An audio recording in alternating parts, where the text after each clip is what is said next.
What's up, guys? How you doing out there? That's right, it's back. Welcome to Let's Try Some Random Game. That game today is, as you can tell, Alien Soldier. Not really sure how underground this one is. I know it wasn't released worldwide. It originally came out in 1995 for the Sega Mega Drive in Japan and Europe. Did not make it to North America, unless you were one of the privileged few who had access to the Sega channel. I did not, because I was not allowed to have that, among other things, so missed out on the fun. Very intense games made by the same team, or the same company at least, that brought you Gunstar Heroes, Guardian Heroes, Silhouette Mirage, Mischief Makers, Radiant Silvergun, Ikaruga, so on and so forth. Yeah, so we know what we're in for. It's going to be a lot of action, there's going to be a lot of intensity. They're going to crank the heat up right from jump, and they're not going to let up. I was just taking a moment to test out the controls there. The fact that they gave you the ability to test out the moves before you begin is kind of a indication of what we're going to be in for. And right from the beginning, they just throw you in there. This is my very first time playing the game, so you're just gonna have to bear with me. I'm just trying to stay alive while simultaneously trying to get a feel for the flow, because this game, the actual control, to be honest, as far as I can tell, it's perfect, it's spot on. But the problem is just getting used to the control scheme, because it's got its own unique setup. It's not like anything that you would play typically. So getting used to handling the character, their movement, their abilities, like I already know this video is going to end. I know there's going to be a lot of mechanics that I'm not going to show off, a lot of techniques and abilities that I'm going to be completely, what's the word I'm looking for, just oblivious to. And I'm sure somebody watching this who has more experience with it just going to be shaking their head going, man, if you only did this, or why didn't you? And again, you're just going to have a little patience with me. I know that I'm going to get better at this, because this is definitely one that I want to revisit. I don't know if I'll revisit it on YouTube. I don't know if I'll put up any more videos, like a playthrough or anything, but as far as in my own personal time, most definitely it's going to happen. This is definitely one of those ones that rewards those who persevere, those who strive for perfection. I would love to see somebody who's mastered the technique behind this and got it down to a science. That would be something to see in motion. You know, some games are like that. They're almost like poetry when you know what you're doing. You know, you take somebody still wet behind the ears and throw them in the lion's den. It's going to be an ugly mess and probably going to be painful to look at most times. I can think of a few games in my library that are like that. Nights into Dreams is always the first one that comes to mind. That's a game that can just seem so pointless and confusing if you just jump in not knowing how to do what you need to do. But take somebody who knows what they're doing, you know, has more or less mastered the game, or at least has a good feel for it, and it can be breathtaking to watch in motion. So I'm thinking something like this is along those lines.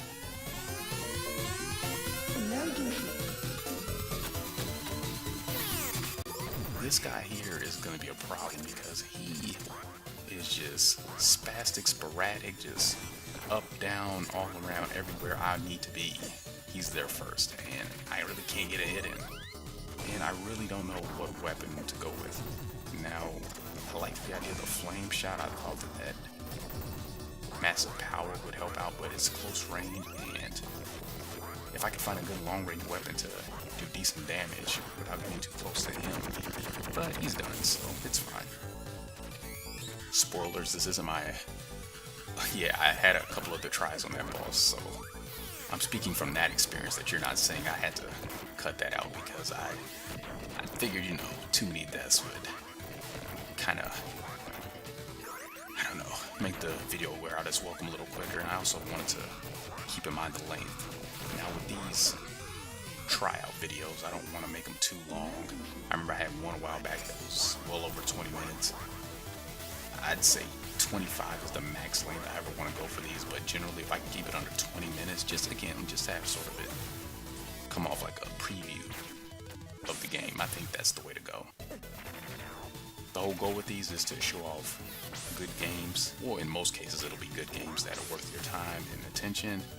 Most of these games can be played via emulator nowadays, so it's not even like I'm asking you to drop some money. I mean, if it's a newer game, then I definitely will do that. Such as when I sample Freedom Planet, by all means, support these people who are putting together content for our pleasure, amusement, and enjoyment, It's the least we can do. But nobody's making a profit off of this. Most of these games that I'm going to cover came out 15, 20 years ago or more. A lot of the teams aren't even in existence or they've disbanded.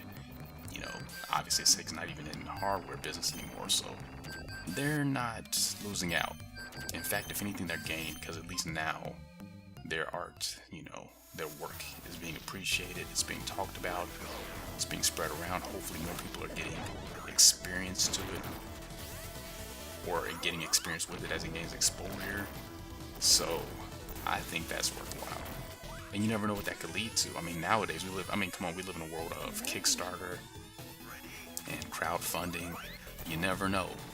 There's so many things that have happened in the last 5 or 10 years in terms of sequels and remakes that I know nobody saw coming. I'm not talking about obvious no-brainers like Final Fantasy VII. I mean, there are things out there. Who saw that coming? They're bringing back Wonder Boy, for example. I mean, just so many things. So Shenmue 3 is a big one. Didn't think that was going to happen. So don't count anything out. Anything that you're looking forward to, anything that you thought, well, there's no way that they're going to bring that back. You never know. So by bringing attention to these older games and series, these old IPs, you never know. It's all timing mostly. Somebody might pick up the ball and say, you know what, I've got a little bit of money to throw behind this, let's see what I can do. If there's interest in there. And a lot of times if they see that there's some genuine interest, because it is a business aspect to it too. If somebody feels like they can make money off of something, that always makes it a possibility. And if nothing else, 2 words for you: Terminator 3. Yeah, come on, I went there. Who saw that one coming? Let's see, we had Terminator 2 Judgment Day, 50 million years later. Ooh, Terminator 3, what took you so long? And then they got bit by the bug after that. They had how many Terminators after that? But anyway, back to Alien Soldier. So we're moving along now. Still a little fidgety with the control scheme. The main thing that's throwing me off is I'm used to tapping the button to fire. I'm a tapper. And for a lot of these guns, that really doesn't work out, because hitting the B button twice does something of a counter parry maneuver that I'm sure has a lot more to it. It seems very nuanced, and I'm not gonna get the complete hang of it by the end of this, but I'll do the best I can.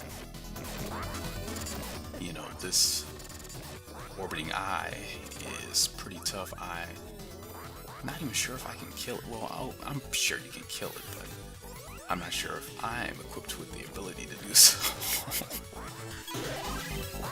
Because I'm assuming those metallic orbs are a shield of some sort. And yeah, I'm gonna get used to looking at this screen. Yes, we're gonna continue. I want to clear at least a few bosses if I can in this video. Not sure if that's gonna happen. I think I'm already doing better than I did in that Contra video that I put up though, so that's something. Not sure if that's saying much, but I'll take every little bit that I can get. And you can see it's basically boss rush the entire fight, with these little bits of filler fodder in between. I guess a sort of a cool down or a warm up depending on which direction you're coming from. And this should be the easy part, but I'm just taking all kinds of damage, mostly because I switched into this other mode. I'm sure there's some advantage to switching to that other mode, but I haven't figured it out yet. So far in all these encounters, I don't see the benefit of strafing, but I guess it comes down to an issue of playstyle. And I haven't really developed one yet because, again, it's my first time. Welcome to Let's Try. Don't run, don't hide, come back. Stay a while. Because apparently I can do super dash move at times. And again, I haven't figured out the gist of that, but if I could pull that off a little more often, I'm sure that would help my cause. And that hover move is also very helpful. So we got Teenage Mutant Ninja Ronin here. And he so far isn't too bad. His sword has got good range, so I'm going to try to keep away from that.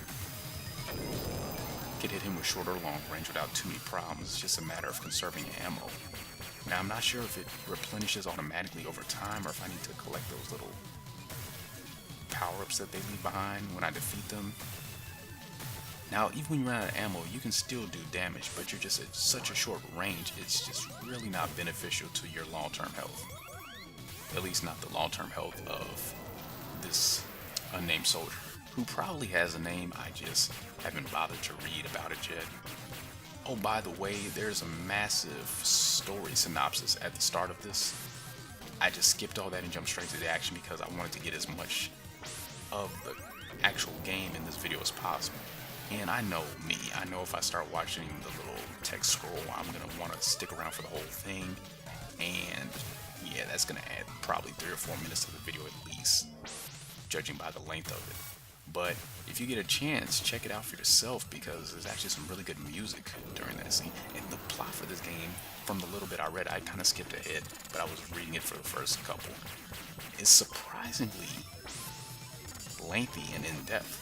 It's very intricate. It's a lot more than you would expect necessarily for something like this. You could tell that they had a lot of ambitions for this. In fact, who knows, maybe they were planning to take it even further than one game. And if so, it's a shame that it didn't go any further, but you have to look at it within context of the times. 1995. What was coming out that year? Oh, right, 32-bit. Yeah, you know, so. But as you can see, it has not been forgotten. Thanks to the internet and memories, there's still a place for this sort of thing.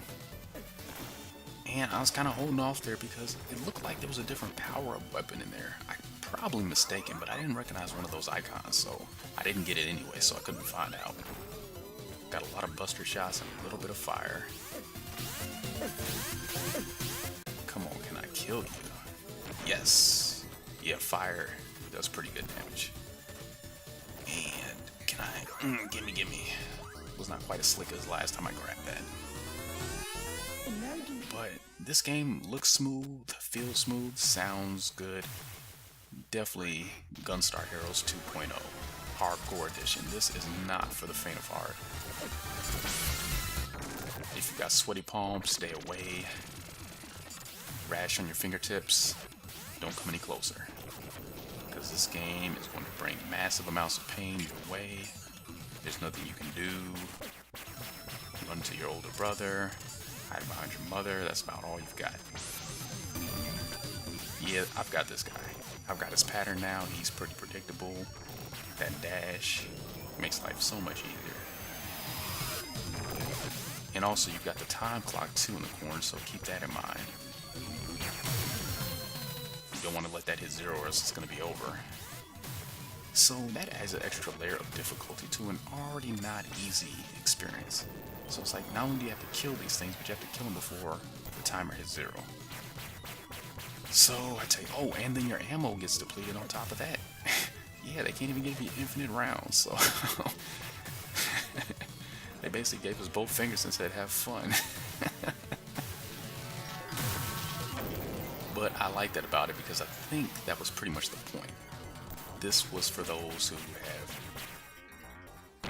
gotten past the Gunstars and the Contras and the Shakans and, you know, whatever else was considered really hard and intense, you know, the Castlevanias. You know, this is for somebody who's been around the block, Mega Man's, you know, was looking for a new challenge. It's like, okay, we got something for you. And it was probably a great note for the 16-bit systems to end on, as that was around that time period where the last great ones were appearing. There may have been some that came out in '96 too, but memory, I can't really think of any. But I do remember being in 1995, I I feel like 1995 was the last year that we really had some great 16-bit games coming out for both Super Nintendo, Super Famicom, and Sega Genesis, Sega Mega Drive. After that, it was all about 32-bit. So, we've got a new boss here that I'm not even going to try to mess with, so I'm going to end it on a good note. Thanks for watching, take care, and hopefully, see you soon.